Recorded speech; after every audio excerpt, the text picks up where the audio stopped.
Bulletin में सबसे पहले बात करेंगे प्रियांका कुमारा कत्ल केस की। लाहौर इंसदाद दहशतगर्दी अदालत ने श्रीलंकन फैक्ट्री मैनेजर प्रियांका कुमारा के कत्ल केस का फैसला सुना दिया।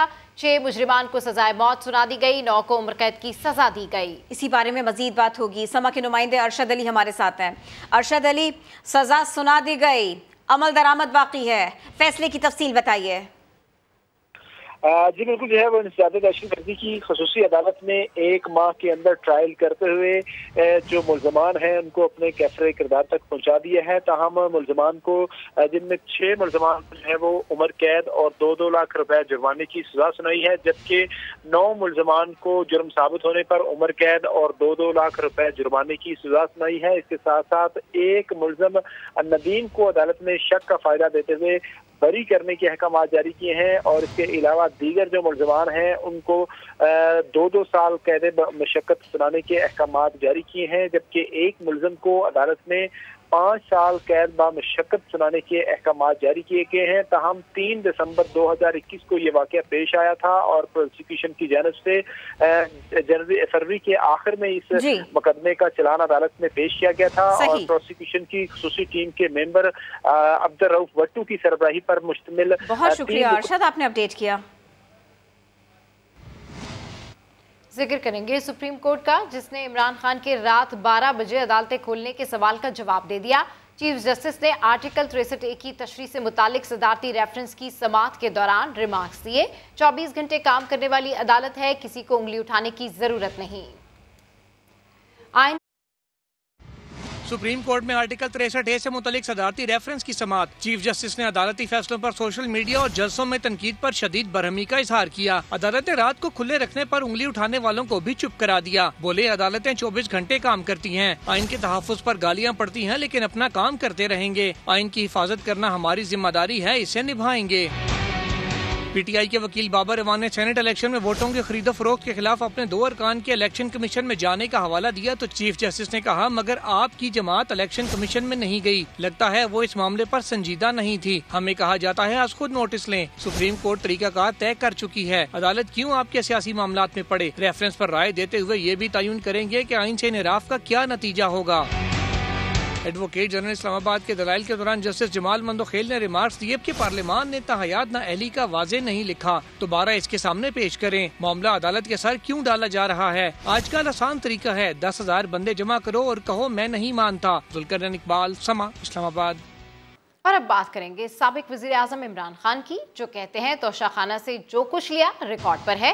रकम देने के बाद मेरे तोहफे मेरी मर्जी, अपने पास रखूं या फरोख्त करूं। सहाफियों से गैर रस्मी गुफ्तगू में इल्जाम लगाया कि वजीर आजम शहबाज शरीफ आइंदा इलेक्शन के लिए अभी से पॉलिटिकल इंजीनियरिंग कर रहे हैं, कौम उन्हें तस्लीम ना करे। फराह खान के खिलाफ किसी के पास सबूत है तो सामने लाएं। इस्लामाबाद से रिपोर्ट कर रहे हैं अब्बास शब्बीर। इस्लामाबाद में सहाफियों से गुफ्तगू के दौरान चेयरमैन पीटीआई ने मुखालफिन पर फिर इल्जामात की बौछार कर दी। कहा मौजूदा चीफ इलेक्शन कमिश्नर की तैनाती आजाद बॉडी के बजाय एस्टेब्लिशमेंट के जरिए हुई। वजीर आजम शहबाज शरीफ आते ही पॉलिटिकल इंजीनियरिंग में मसरूफ हैं। ये जब भी खेलें अंपायर साथ मिला लेते हैं, अब भी अपने अफसरान लगाकर मैच फिक्स करेंगे। इमरान खान ने कहा कि मुखालफिन को मेरे तोशाखाने के तोहफे नजर आ रहे हैं। तोशाखाना से जो कुछ लिया रिकॉर्ड पर मौजूद है। कानून के मुताबिक रकम देकर तोशाखाने से तहफ़्फ़ुज़ हासिल किए, फिर मेरी मर्जी अपने पास रखूं या बेच दूं। ये भी तस्लीम किया कि जस्टिस काजी फाइज ईसा के खिलाफ रेफरेंस दायर नहीं करना चाहिए था। सवाल उठाया कि फराह खान के पास वजारत थी ना कोई और ओहदा, तो वो पैसे किस तरह ले सकती थी। साबिक वजीर आजम का कहना था कि एस्टेब्लिशमेंट 3 तजावीज़ लेकर आई, मैंने नए इलेक्शन पर इत्तफाक किया। दौरा रूस से पहले army chief general Qamar Javed Bajwa को फोन किया तो उन्होंने कहा हमें जाना चाहिए। ऑपोजिशन की 2023 में इलेक्शन की मनसूबाबंदी के सवाल पर कहा प्लान मेरा अल्लाह बनाएगा। कौम इन लोगों के खिलाफ ही सड़कों पर निकल आई है, इस बलबूते पर उनसे लड़ूंगा। तुम्हारा तोहफा तुम्हारी मर्जी नहीं, तोहफे भी रियासत के, मर्जी भी रियासत की। लीगी नायब सदर मरियम नवाज का इमरान खान की गुफ्तगू पर रद्द अमल। कहा अब तुम्हारी धौंस नहीं चलेगी, आंखें खोल लो, तुम्हारी जाली हुकूमत और तुम्हारा मुस्तकबिल दोनों खत्म। हिसाब तो अब देना पड़ेगा। ट्विटर बयान में मरियम नवाज ने कहा, शर्म करो, मैंडेट भी जाली और फिर उसके बाद में लीडर भी जाली, बयानिया भी जाली, तब्दीली भी जाली और अब अकाउंट्स वो भी जाली। इमरान खान की हुकूमत की तरह उनका सोशल मीडिया भी शायद मुश्किलात और जिन्नात पर चल रहा है, तभी उनके जलसों की तस्वीर खला से ली जाती हैं। विफाकी काबीना की तश्कील पर इत्तेहादियों में इत्तफाक हो गया, नाम फाइनल कर लिए गए। 36 रुकनी काबीना हल्फ उठाएगी। मुस्लिम लीग नून के 14, पीपल्स पार्टी के 11, JUI के 4 वज़रा शामिल होंगे। खुर्शीद शाह कहते हैं 7 वजारतें दीगर इत्तेहादियों को दी जाएंगी। फैसल करीम कुंडी बोले, शहबाज शरीफ की दरखास्त पर बिलावल भुट्टो वज़ीर खारजा बनने के लिए रजामंद हो गए। शहबाज शरीफ की काबीना में कौन कौन शामिल होगा? ओहदों की तकसीम पर इत्तेहादियों में बर्फ पिघलने लगी, इत्तफाक होने लगा। खुर्शीद शाह ने सहाफियों को बताया कि 36 रुकनी काबीना में नून लीग के 14, पीपल्स पार्टी के 11 और JUI के 4 वज़रा शामिल होंगे। बाकी 7 वजारतें इत्तेहादियों को दी जाएंगी। फैसल करीम कुंडी के मुताबिक बिलावल भुट्टो जरदारी वजीर खारजा होंगे। शहबाज शरीफ साहब खुद चल के आए बिलावल साहब के पास कि आप मेरी काबीना कैसे बने, आप फॉरेन मिनिस्ट्री लें। उनकी रिक्वेस्ट पर जो है फिर पार्टी में भी डिस्कशन हुई, पार्टी में 2 राय थी और अब जो है मुझे लग रहा है कि बिलावल साहब फॉरेन मिनिस्टर बनेंगे। JUI के सेनेटर कामरान मुर्तजा ने बताया कि उनकी जमात को 4 वजारतों के अलावा डिप्टी स्पीकर का ओहदा भी मिलेगा। कल कोई डेवलपमेंट्स हुई हैं जिसमें पार्टी ने जो है फिर अल्टीमेटली जो उनकी राय एक रखी हुई थी उसको रिव्यू किया या रिव्यू किया, जो भी उसको कह लीजिए, तो उसमें अब शायद एक डिप्टी स्पीकर के पोस्ट ले रहे हैं और 4 कोई मिनिस्टर्स की पोस्ट ले रहे हैं। जराये के मुताबिक JUI फे ने जाहिद अकरम दुर्रानी को डिप्टी स्पीकर के लिए नामजद किया है। उधर ऐवान सदर के जराये का कहना है कि सदर मुमलिकत आरिफ अलवी ने विफाकी काबीना का हलफ लेने से इनकार कर दिया है। हलफ बर्दारी की तकरीब कल या परसों होने का इम्कान है। चेयरमैन सेनेट सादिक संजरानी वज़रा से हलफ लेंगे। साबिक सदर आसिफ अली जरदारी ने मौलाना फजलुर रहमान से मुलाकात की, जिसमें सियासी सूरत हाल पर तबादला ख्याल किया गया। मजीद बात होगी। समा के नुमाइंदे जुल्करनैन इकबाल हमारे साथ हैं। जुल्करनैन इकबाल, किन किन उमूर पर बात की गई, आइंदा के लिए क्या कहा गया? किरण, आइंदा के लिए मिलकर चलने पर इत्तेफाक किया गया और कहा गया कि तमाम फैसले इत्तेफाक के राय से होंगे। जो मेन मसला था, जो ज़ेर बहस सबसे ज्यादा, वो काबीना की तश्कील है और जो ओहदों के हिसाब से और वजारतों की तकसीम है, इसके ऊपर ज्यादा देर बात रही। ये अफ्तार डिनर था बेसिकली जो मौलाना फजलुर रहमान की जानिब से, जिसकी मेजबानी की गई थी आसिफ अली जरदारी की एजाज में। नैयर बुखारी भी इसमें मौजूद थे आसिफ अली जरदारी के साथ, जिसके अंदर तकरीबन कई घंटे तक ये मुलाकात ये जारी रही है। और इसमें खासकर जो हुकूमत साजी के अमूर हैं और जो सदर का ओहदा है उसके हवाले से और नए इंतखाबात के हवाले से काफी देर इनकी दोनों के दरमियान तबादला ख्याल हुआ है और एंड रिजल्ट इसका ये निकला कि तमाम फैसले जो है वो मुशावरत से किए जाएंगे। बहुत शुक्रिया, आपने अपडेट किया। वजीर आजम शहबाज शरीफ कहते हैं अवाम के घबराने का वक्त खत्म हो चुका, लेकिन पिछला वजीर आजम घबरा रहा है। गुज़िश्ता हुकूमत में सारे मंसूबे कटाई का शिकार हुए। वो मेट्रो बस मंसूबे के इफ्तिताह के बाद खिताब कर रहे थे।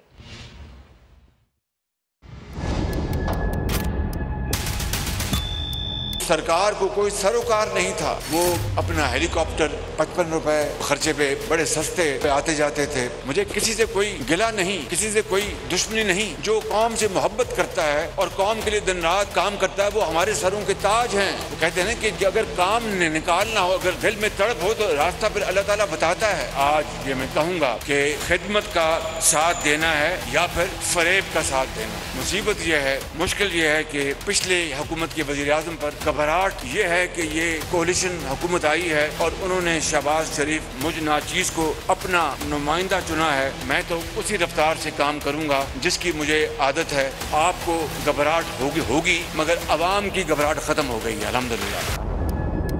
ये मंसूबा बदकिस्मती से 4 साल तात्तुल का शिकार रहा। जब हुकूमत बदली इस तरह बाकी तमाम मंसूबे खटाई का शिकार हो गए। ये भी मंसूबा बदतरीन ताखीर का शिकार हो गया। नौमुंतखब वज़ीर आला पंजाब हमजा शहबाज लाहौर में अलीम खान की रिहाइश गाह पहुँच गए। हमजा शहबाज कायदे ऐवान के इंतखाब में साथ देने पर अलीम खान का शुक्रिया अदा करेंगे। मजीद बात होगी। समा के नुमाइंदे उमर अयूब याकूब हमारे साथ हैं। उमर हमारे साथ है। उमर, प्लीज़ बताइए आप कौन कौन शरीक है उनके वक्त में हमजा शहबाज के? अच्छा, बिल्कुल। नौ मुंतखब वज़ीर आला पंजाब हमजा शहबाज शरीफ अलीम खान की रिहाइश गाह पर पहुंचे उनके साथ दीगर मुस्लिम लीग नून के रहनुमा भी हैं, जिनमें अवैस लगारी, ख्वाजा इमरान नज़ीर और सलमान रशीद भी शामिल हैं, जो यहाँ पर उनकी रिहाइशगाह पर आए हैं। और ये खास तौर पर अलीम खान का शुक्रिया अदा करने आए हैं कि कायदे हिज़्ब इख्तिलाफ की तकरीर के लिए जो उन्होंने इनका साथ दिया है, उस पर वो अलीम खान का शुक्रिया अदा करने के लिए उनकी रिहाइशगाह पर पहुंचे हैं। अंदर अभी उनकी मुलाकात जारी है और मुस्तकबिल में कैसे सियासत में आगे चलना है, इस पर भी तबादला ख्याल किया जा रहा है। तो दोनों जो रहनुमा है वो बड़े खुशदिली के साथ यहाँ पर मिले हैं और उसके बाद वो जो यहाँ पर उमर, बहुत शुक्रिया, आपने अपडेट किया। शाह महमूद कुरैशी कहते हैं आर्टिकल 63A की तशरीह से मुतालिक सदारती रेफरेंस पर बरवक्त फैसला हो जाता तो बहुत सी पेचीदगियां ना देखना पड़ती। अगर कांपे टांगती वजारत खारजा में दाखिल हो गई तो खुदा जाने कश्मीर और फलस्तीन का क्या होगा। आज का दिन बहुत अहम दिन है। पर वक्त फैसला हो जाता तो बहुत से मसाइल और बहुत सी पेचीदगियां ना देखनी पड़ती। जमहूरी कदरों को पामाल किया गया, ज़मीर फरोशी टिकट की खातिर की या अपना वोट नोट की खातिर बेचा। वो असेंबली में क्यों बैठे हैं और आज इलेक्शन कमीशन खामोश क्यों है? अभी तक हुकूमत की तश्कील का फैसला नहीं कर सके। पीपल्स पार्टी वजारतों में जाने न जाने में तकसीम दिखाई दे रही है। वजीर खारजा नया बनेगा, मालूम नहीं कौन बनेगा। हिना का नाम भी है, बिलावल भी पर तोल रहे हैं। अगर कांपे टांगती वजारत खारजा में दाखिल हो गई तो फिर अल्लाह ही जाने कश्मीर का क्या बनेगा, फलस्तीन का क्या बनेगा। 2 MNAs तकारीर करते हैं और पूरा एक ट्रेंड चलाते हैं सोशल मीडिया पर। पूरी पीपल्स पार्टी, पूरी नून लीग वहां बैठी है असेंबली में, कोई उनको टोकता नहीं है। हंगू के बाशऊर वोटर्स को खराज तहसीन पेश करना चाहूंगा। इलेक्शन क्यों लड़ा? इसलिए कि बताएं कि अवाम का मैंडेट आज भी इमरान खान और तहरीक इंसाफ के पास है। मीनारे पाकिस्तान आ जाइए और देख लीजिए कौम इस इम्पोर्टेड हुकूमत के साथ है या इमरान खान के साथ है। मुस्लिम लीग नून की सेक्रेटरी इत्तलात मरियम औरंगजेब कहती हैं इमरान खान ने चीफ इलेक्शन कमिश्नर के खिलाफ रेफरेंस लाने का ऐलान इसलिए किया है क्योंकि फॉरेन फंडिंग केस का फैसला 30 रोज में आने वाला है। ये अमरीकी साजिश की बात कर रहे हैं। कल कहेंगे उनके खिलाफ दूसरी साजिश इलेक्शन कमीशन में हुई। शहबाज गिल ने बिलावल भुट्टो को इम्पोर्टेड वजीर खारजा करार दे दिया। सवाल उठाया, बिलावल भुट्टो बताएं पिछले साल वाशिंगटन में किससे मिले, क्या वहां तय हुआ था कि वो वजीर खारजा बनेंगे? किसने कब कहां तय किया था आपको बताना पड़ेगा, वरना हम बता देंगे कि किससे मीटिंग हुई और किसकी गाड़ी में हुई। मैं उनसे सवाल कर रहा हूं कि क्या जब आप पिछले साल अब से चंद महीने पहले वाशिंगटन गए थे तो क्या वहां तय हो गया था कि आपको वजीर खारजा लाया जा रहा है? किसने तय किया था? किसने आपको बताया था? जब आपको बताया था तो आप किस गाड़ी में बैठे मीटिंग कर रहे थे? ये तमाम चीज़ों के जवाब आपसे चाहिए। आप नहीं देंगे तो मैं बताऊंगा। तो आप भी एक बैरूनी वजीर खारजा है जो किसी की ख्वाहिश के ऊपर पाकिस्तान के ऊपर जो है वो थोपा जा रहा है। लीग रहनुमा ख्वाजा आसिफ ने फौरी इंतखाबात की तजवीज़ दे दी। दावा किया कि साबिक वज़ीर आज़म अवाम को तशद्दुद पर उकसा कर मुल्क में सिविल वॉर चाहते हैं। परवेज़ इलाही वज़ारत आला की हमारी पेशकश न मानकर आज खार हो रहे हैं। जितनी जल्दी हो सके हमें अवाम के पास जाना चाहिए और नई मैंडेट लेनी चाहिए। तशद्दुद पे जो उकसाया जा रहा है ये एक सिविल वॉर की तरफ जो है मुल्क को ले जाया जा रहा है। जब कानूनी और आईनी तरीके से आपको बरतरफ किया जाए, आपको निकाला जाए, तो आप कहें कि आधी रात को अदालतें क्यों खुलती हैं? यहाँ आधी रात को लोगों को सजाएं देने के लिए आज से 3-4 साल पहले जो है अदालतें खुलती रही। एक शख्स जो है जो बिल्कुल 100% फ्रॉडिया है, उसको इक़्तिदार में लाया गया 2018 में। वो 6 महीने के बाद भी पैकअप हो सकता था, लेकिन उसको ड्रिपें लगा के, उसको वेंटिलेटर लगा के जिंदा रखा गया। जनाब परवेज़ इलाही साहब, मैं गया था उनके घर, हमने उनको वज़ारत आला ऑफर की। रातों रात क्या हुआ और अब रुल रहे हैं, खजल हो रहे हैं। बाजू पे पायोडीन लगाई हुई है, मुंह पे मास्क लगाया हुआ है ऑक्सीजन का, पता नहीं ऑक्सीजन कहाँ से आ रही है। प्राइम मिनिस्टर जो है, ये नया प्राइम मिनिस्टर, ये किसी को फ़ोन करके नहीं कहेगा कि फलाने के खिलाफ नैब में केस बना दो। एक मेंटली सिक आदमी जो है हमारा 4.25 साल प्राइम मिनिस्टर रहा है, अब तो उसके हाथ में तस्वीर भी नहीं होती। वो अमर बिल मारूफ भूल गया, रियासत मदीना भी भूल गया, उन नवा चूरन बेचन डया है। चेयरमैन पाकिस्तान उलमा कौंसिल हाफिज ताहिर महमूद अशरफी ने मुल्क को इसराबी कैफियत से निकालने के लिए सियासी क़यादत को मिलकर बैठने की अपील कर दी। बोले, आर्मी चीफ और चीफ जस्टिस से कहता हूं, आप ही सबको बुला लीजिए। 36 साल सियासी जिंदगी में मैंने ऐसा वक्त नहीं देखा है जो इस वक्त इंतशार और फसाद फैलाने की साजिश है। अफवाज पाकिस्तान के खिलाफ जो गलीज प्रोपेगेंडा किया जाता है, उसके डांडे जाके हिंदुस्तान और इसराइल से मिलते हैं। तुम इस मुल्क की क़यादत हो, क्यों आपस में मिल बैठ कर नहीं बात कर सकते हो? बेबुनियाद इल्जाम तराशी, गद्दारी और कुफर के फतवे, इसको हम खत्म करें। कोई तो आगे बढ़े, क्यों एक APC नहीं होती? मैं तो इस मुल्क के सिपा सालार जनरल कमर जावेद बाजवा साहब और चीफ जस्टिस ऑफ पाकिस्तान से भी ये कहना चाहता हूँ, आप भी बड़े हैं, आप ही इन सबको बुला लीजिए। जरदारी साहब से कहना चाहता हूँ, वजीर आजम शहबाज शरीफ साहब आपसे कहना चाहता हूँ, कोई तो आगे बढ़े, किसी कोई इफ्तार पे सबको जमा कर ले। कौम मुस्तरिब है। मुस्लिम लीग नून के रहनुमा अता तारड़ ने इल्ज़ाम लगाया, चौधरी परवेज इलाही की हिदायत पर असेंबली में तशद्दुद किया गया। उन्होंने गवर्नर पंजाब उमर चीमा के खिलाफ आर्टिकल 6 के तहत कार्रवाई का मुतालबा कर दिया। इसने आइन को तोड़ा, कानून को तोड़ा।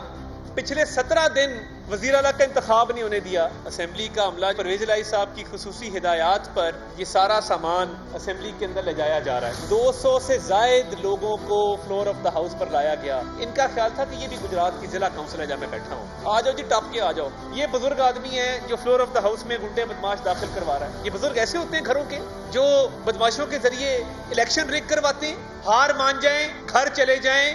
यही आइन कहता है, यही कानून कहता है। उमर चीमा के खिलाफ फेडरल गवर्नमेंट आर्टिकल 6 का रेफरेंस जरूर मूव करे। ये खिलवाड़ कर रहे हैं आइन के साथ और कानून के साथ। कल कोर्ट में हम अपनी गुजारिशात रखेंगे। ये जो 197 वोट हमें मिले हैं वजीर आला के परवेज इलाही के खिलाफ, इंशाल्लाह ये 210 होंगे। आपके साहबजादे ने आपको वजारत आला से भी फारिग करवा दिया और स्पीकर से भी फारिग करा दिया। डिप्टी स्पीकर पंजाब असम्बली दोस्त मजारी ने पार्लिमानी रिवायत को दफन कर दिया। असम्बली और खवातीन के तकद्दुस को पामाल किया। उनके साथ इससे ज्यादा होना चाहिए था। रहनुमा काफ लीग कामिल अली आगा की प्रोग्राम 7 से 8 में गुफ्तगू। मजीद क्या कहा, आइए देखते हैं। कार्ड लेके आएगा डिप्टी स्पीकर, जबकि वहां पे अपनी सिक्योरिटी है। तो सर अगर डिप्टी स्पीकर प्राइवेट गार्ड के साथ आता है तो क्या वो ये डिजर्व करता है कि उसके बाल नीचे जाए कामिल अली आगा साहब, उसके मुंह पे थप्पड़ मारे जाएं, वो ये डिजर्व करता है? सर अगर प्राइवेट गार्ड मौजूद हो तो वो थप्पड़ मारना डिजर्व करता था। उसने ख्वातीन के साथ बदतमीजी करवाई। उसने ख्वातीन मेंबरान की जो तकद्दस है उसको पमाल किया। उसने असेंबली के तकद्दस को पमाल किया। वो किस चीज के लिए डिजर्व करता था, इसका आप अंदाजा लगा लें। यानी पार्लिमानी रिवायत को उसने खत्म कर दिया, दफन कर दिया। उसके बाद उसका तकद्दस कहाँ रह गया था। पार्लिमानी मुबस्सिर ग्रुप्स फैफन और पिलडर्ट ने मुश्तरका रिपोर्ट में कहा है कि वज़ीर आला पंजाब के इंतखाब में कानूनी तकाजे पूरे किए गए। ऐवान में पुरतशद्दुद कार्रवाइयों का जिम्मेदार सेक्रेटेरिएट अमला करार। रिपोर्ट में सिक्योरिटी इक़दामात पर बरवक्त अमल दरामद न होने पर तशवीश का इजहार किया गया। मज़ीद बता रहे जुल्क़रनैन इक़बाल। हमजा शहबाज की बतौर वज़ीर आला पंजाब इंतखाब को पार्लिमानी मुबस्सिर ग्रुपों ने कानूनी तकाज़ों के मुताबिक करार दे दिया। ऐवान में मार धाड़ के जिम्मेदारान का तयन भी कर दिया। फाफिन और पिलडर्ट ने मुश्तरका रिपोर्ट जारी कर दी। रिपोर्ट के मुताबिक वज़ीर आला पंजाब के इलेक्शन में तमाम कानूनी तकाजे पूरे किए गए। पंजाब असम्बली का सिक्योरिटी अमला गैर मामूली सूरत हाल से निमटने के लिए तैयार नहीं था। इसने डिप्टी स्पीकर दोस्त मोहम्मद मजारी को तशद्दुद से बचाने की कोशिश भी नहीं की। पार्लिमानी मुबस्सिर ग्रुपों ने ईमान में हंगामा आराई और मार कुटाई के वाक़यात की शफाफ तहकीकात और सजा और जजा का मुतालबा कर दिया। कहा बदनज़मी के मुर्तकिब अरकान के खिलाफ असम्बली कवायद के तहत कार्रवाई होनी चाहिए। गफलत के मुर्तकिब एहलकारों और अफसरान के खिलाफ सख्त कार्रवाई की जाए। जुल्क़रनैन इक़बाल, समा, इस्लामाबाद।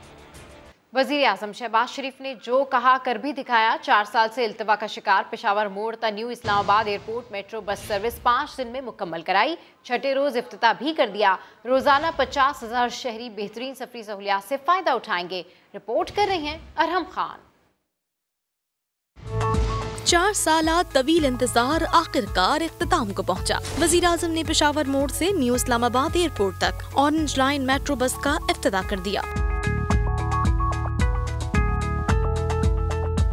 वजीर आजम शहबाज शरीफ ने इफ्तिताह के बाद खुद भी ऑरेंज बस में बैठकर सफर किया।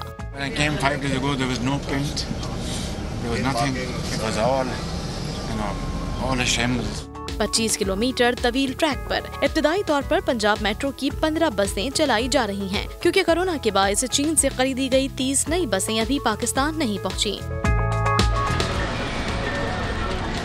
माह रमजान के दौरान शहरी बसों में बिल्कुल मुफ्त सफर कर सकते हैं, जिसके बाद मुमकिन किराया 30 रुपए रखा जाएगा। रश के औकात में हर 5 मिनट बाद, जबकि बाकी औकात में हर 8 से 10 मिनट तक के वक्फे में बसें चलाई जा रही हैं। बस सर्विस से रोजाना 50,000 शहरी जदीद सफरी सहूलियात से फायदा उठा सकेंगे। ऑरेंज मेट्रो बस के रूट पर 7 स्टेशन और इस्लामाबाद एयरपोर्ट के करीब एक प्लेटफॉर्म तामीर किया गया है। रूट में तौसी करके इसे रवात तक ले जाना भी मंसूबे में शामिल है। मंसूबे का ऐलान हो, वो तकमील को पहुंचे, ऐसे दिन यहाँ भी आए।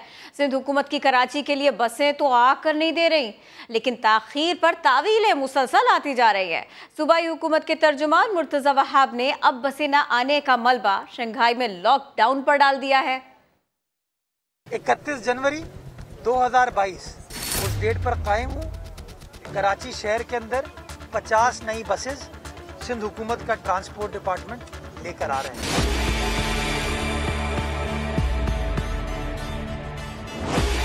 टाइमली आना था वो, लेकिन कुछ चाइनीज न्यू ईयर आ जाता है, चीते का साल शुरू हुआ है।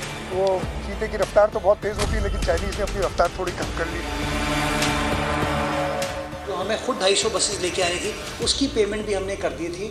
उसकी भी जो शेड्यूल टाइम था वो 31 जनवरी था, मैंने ऐलान किया था। अगेन कोरोना सिचुएशन की वजह से शंघाई पोर्ट बंद पड़ा हुआ है, इसलिए वो बसेस वहाँ से मूव नहीं कर पा रही। ये हकीकत है। अब इसके ऊपर जो जिस तरीके से बात करना चाहे वो बात कर सकता है। जिस बस को जनवरी 31 की मैंने डेडलाइन खुद दी थी, मैं आज भी उसको फ़ोन करता हूँ। कुछ चीज़ों की वजह से इल्तफा का शिकार हुई। इंशाल्लाह एंड ऑफ अप्रैल वो बसेज आ जाएंगी। तस्वीर भी आपके साथ शेयर कर लूँगा ताकि आप देख लें, आपको भी हौसला हो जाए कि हाँ बसेज शंघाई पोर्ट पर खड़ी हैं, बट अनफॉर्चुनेटली चूँकि पोर्ट बंद है इसलिए वो मूव नहीं कर पा रहे।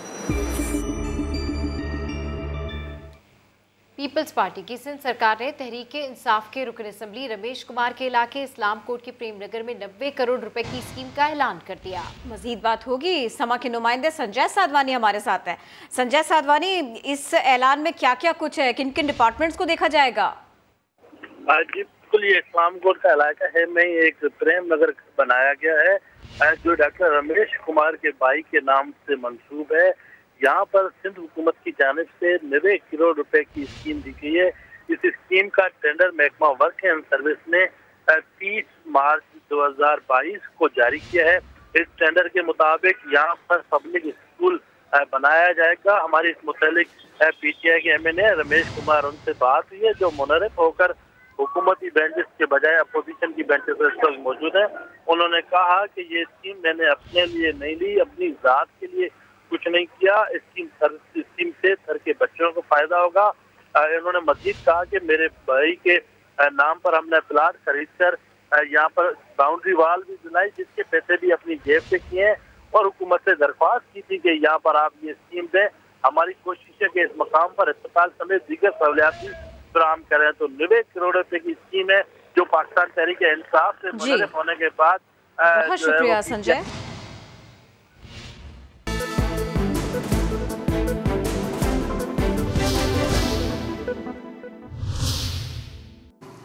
तो अब इनसे अपना जो है वो हमारा एक रिश्ता कायम हो गया है, और मेरा ख्याल है कि इस सूबे में 4 सालों में जो खिलवाड़ हुआ है, जो करप्शन हुई है, और जिस बिना पर खान साहब ने भी किनारा कशी इख्तियार कर ली थी, और ये भी समझते हैं कि इनके साथ भी धोखा हुआ, जो नए पाकिस्तान के ख्वाब दिखाए गए। तो इंशाअल्लाह मैंने असेंबली में कायदे ऐवान का वोट लेकर भी ये कहा था कि हमने इंतकाम का सफ़ा फाड़ दिया है। कानून अपना रास्ता ज़रूर लेगा, और जो कुछ आपने असेंबली में देखा जिस तरह से असेंबली के अंदर जो सिक्योरिटी के रूप में जो वर्दी पहने गुंडे भर्ती किए गए थे, कैसे उन्होंने असेंबली की कानून की धज्जियाँ उड़ाई, असेंबली की वक़ार को तार तार किया।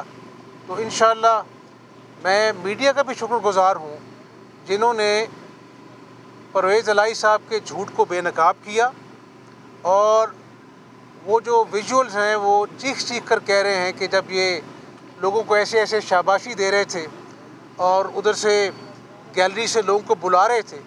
मैं किसी की ज़ात के ख़िलाफ़ नहीं हूँ, ये वही लोग हैं जिन्होंने ये असेंबली मुकम्मल कराई, हम सबको इकट्ठा किया और उन्हीं हाथों से इस असेंबली को इसको बेवकार किया दुनिया की नज़रों में। तो आज 3 हफ्ते होने को आए हैं, अभी तक इस सबसे बड़े पाकिस्तान के सूबे का कायदे ऐवान जो है वो नहीं कोई है, अपना हल्फ नहीं उठा सका अभी तक।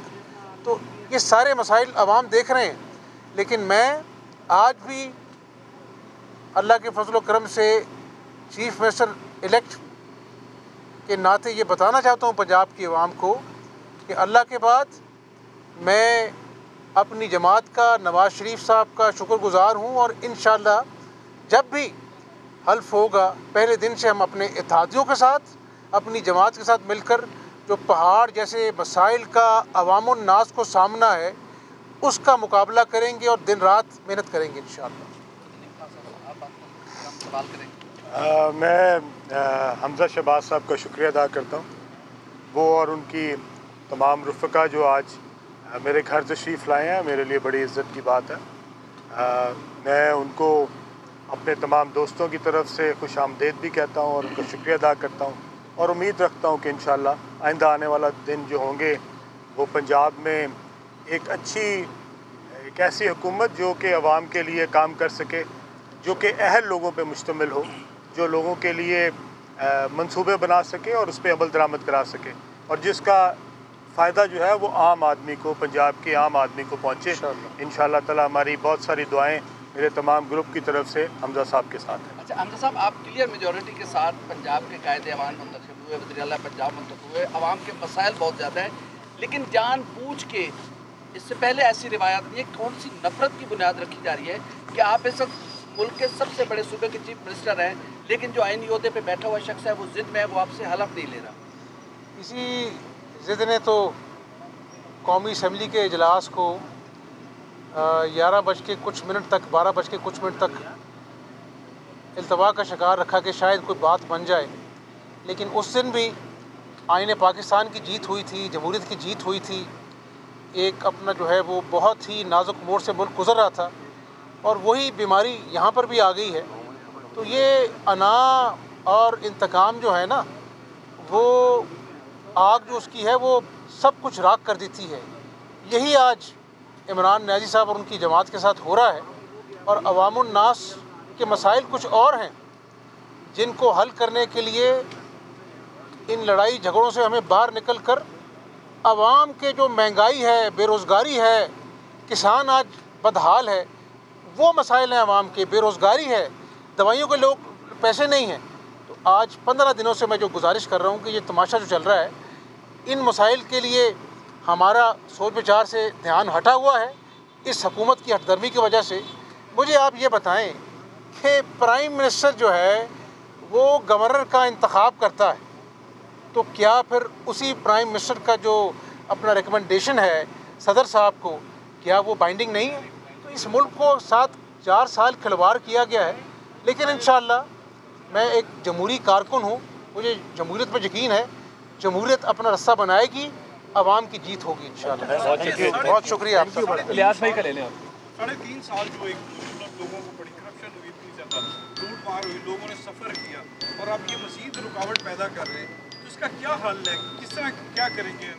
आवाम सफ़र करें, इनको कोई मुश्किलात का सामने, इनके लिए मुल्क तबाह हो जाता है। इंशाअल्लाह पहले भी मुकाबला किया है तमाम हथकंडों का, अब भी करेंगे, और इंशाअल्लाह आवाम की जीत होगी। बनेंगे आप? मैं अभी लोगों की खिदमत करूँगा, फिर जो लोग मुझे खिताब देंगे वो मेरी सलांखों पे होंगे। हमजा शहबाज अलीम खान साहब के घर पहुंचे हैं इज़हार तशक्कुर के लिए। हमजा शहबाज कह रहे हैं जमहूरियत की जीत होगी। अलीम खान साहब ने कहा अपनी तरफ से, अपने दोस्तों की तरफ से शुक्रिया, अहल हुकूमत के लिए दुआ गो हूँ जो अवाम के लिए मंसूबे सोचे, उन्हें तकमील तक पहुँचाए, अवाम को फ़ायदा हो। होंगी ब्रेक के बाद, हमारे साथ रहिए।